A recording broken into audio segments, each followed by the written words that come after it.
கட்சி நிதின்னு ஒண்ணு கொடுத்துட்டு இருந்தோம். எவ்வளவு கட்சி நிதி? 120 கோடி ரூபாய். 120 கோடி ரூபாய். அதுலயும் குறிப்பாக பீர் பாக்ஸுக்கு 40 ரூபாய், மத்த கேஸ்க்கு 90 ரூபாய். இதெல்லாம் நாங்க வந்து கட்சி நிதி ஊழலை தடுத்து நிறுத்திட்டோம். காப்பாத்துற ஜனங்களுக்கு கஜானா சார் நாங்க சொல்றோம். 120 கோடி, 1200 கோடி அந்த பணத்தை எடுத்து இந்த தொழிலாளிக்கு சம்பளம் கொடுத்து பணி எந்திரப்பட்டு 10 ரூபாய் பிரச்சனை பொதுமக்கிட்ட யாருக்கு கை நீதி கேட்கறதுன்றது நடக்காது. எல்லாமே மாறிடும். செய்ய நீங்க ரெடியா? இல்ல டாஸ்மாக் மதுமான பாட்டில சர்வீஸ் சார்ஜ் போட்டு பெரிய பேர்ல கிளப்ல பார்ல இருக்கு பார், அதை போட்டு அவனுக்கு சம்பளம் விருத்தர ரெடியா? இல்ல சம்பளம் கொடுக்க மாட்டேன்னா பொதுமக்கிட்ட வாங்கிக்கிறதுக்கு நாங்க டிப்ஸ் பாக்ஸ் வெளியே வைக்கிறதுக்கு நீ வைக்கிறதுக்கு நீ ரெடியா? இந்த காரணங்களை சொல்லுங்க.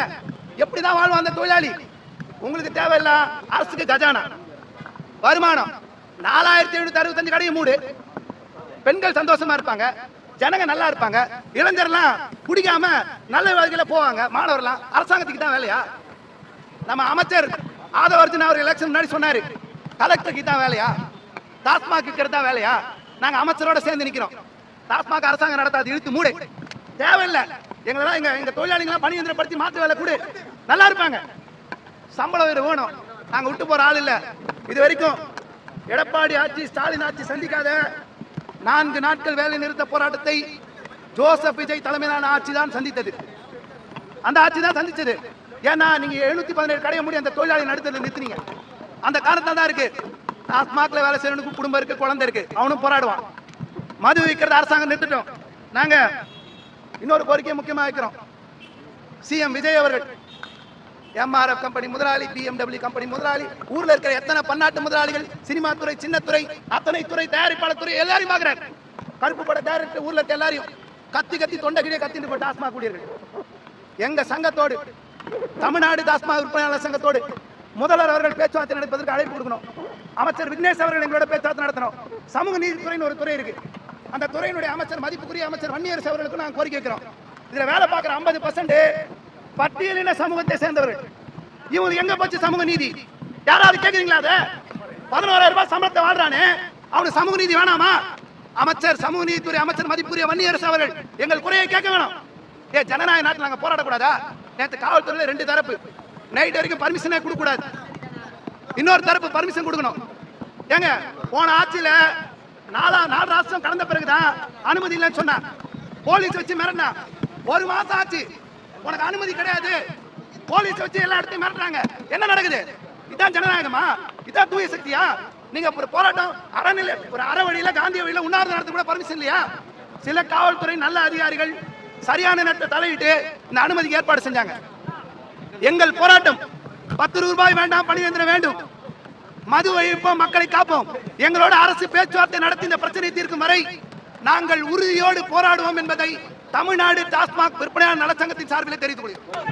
நாங்க தான் சொல்றோம். நாங்க அதை நியாயப்படுத்த விரும்பல. 10 ரூபாய் வாங்கக்கூடாது, பொதுமக்களை துன்புறுத்தக்கூடாது, காசு கேட்கக்கூடாது எங்க கோரிக்கை, சங்க கோரிக்கை. நாங்க தான் சொல்றோம். அமைச்சர் விக்னேஷ் அவர்கள், மதிப்புமிகு அமைச்சர் அவர்கள் ஓபன் சேலஞ்ச் தான், நான் அங்க போற ஊழல் ஒழிக்கிறேன். ஏன் மதுபான ஆலைக்கு போயிருக்காரு, குடோன்ல போய் அவங்க கிட்ட சொல்றாரு, யாரும் காசு கேட்காதீங்க, உங்களுக்கு சம்பள தேவை, பண தேவை வந்து அதிகாரிட்ட கேளுங்க, அரசாங்கத்துக்கிட்ட கோரிக்கைங்க. நான் கோரிக்கை கேட்கிறோம், ஐயா நீங்க தயவு செஞ்சு 1 மாசம் கடையில வந்து வேலை செஞ்சிருங்க.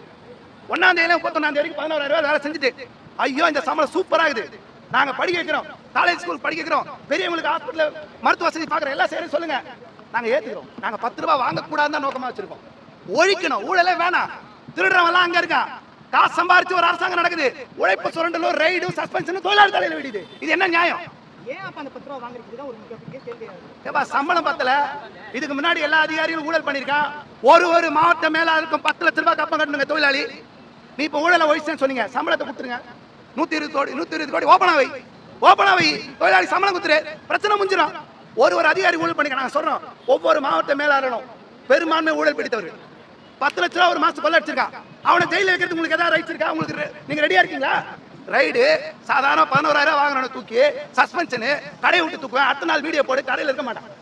அவங்க எல்லாம் கண்டிங்க, தண்டனை கொடுங்க, 10 ரூபாய்க்கு சம்பளம் கொடுங்க. அதுக்கப்புறம் 1 ரூபாய் எக்ஸ்ட்ரா வச்சுட்டா கூட அவர் சொல்றாரு, 10 ரூபாய் எக்ஸ்ட்ரா வச்சுட்டா சஸ்பென்ஷன், 1 ரூபாய் காயின் இல்லையா, 2 ரூபாய் காயின் இல்லையா, 5 ரூபாய் காயின் இல்லையா, எதுக்கு 1 ரூபாய் கூட வைக்கணும்? ஊழல் இல்லாதெல்லாம் மாத்தீங்களா? நாங்க ரெடி. தமிழ்நாடு டாஸ்மாக் விற்பனையாளர் சங்கம் நாங்க சொல்றோம், 10 ரூபா வாங்காம இருக்கிறது நாங்க ரெடி, பணி நிரந்தரம் கொடுத்து நீங்க ரெடியா? அவ்வளவுதான். பணி நிரந்தரம் வேண்டும், மதுவை ஒழிப்போம், மக்களை காப்போம் என்ற முழக்கத்தோடு தமிழ்நாடு டாஸ்மாக் விற்பனையாளர் சங்கம் இன்றைக்கு ஒரு நாள் உண்ணாநிலை போராட்டத்தை குடும்பத்துடன் நடத்தி கொண்டிருக்கிறது.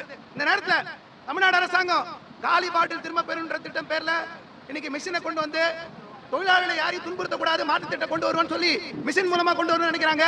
அதை நாங்க வரவேற்கிறோம். அதே நேரத்தில் அந்த மிஷின் இன்னைக்கு ஸ்கேன் ஆக மாட்டேங்குதுன்ற பல பிரச்சனை எழுப்புறாங்க. நாங்க தமிழ்நாட்டில் இருக்கக்கூடிய டாஸ்மாக் துறையினுடைய அமைச்சர் விக்னேஷ் அவர்களுக்கு, மதிப்புக்குரிய அமைச்சர் அவர்களுக்கு நாங்க ஒரு அன்பான வேண்டுகோளையும் சவாலையும் முன்வைக்கிறோம். நீங்க ஒரு மாதம் இந்த டாஸ்மாக் கடைகள்ல 11,000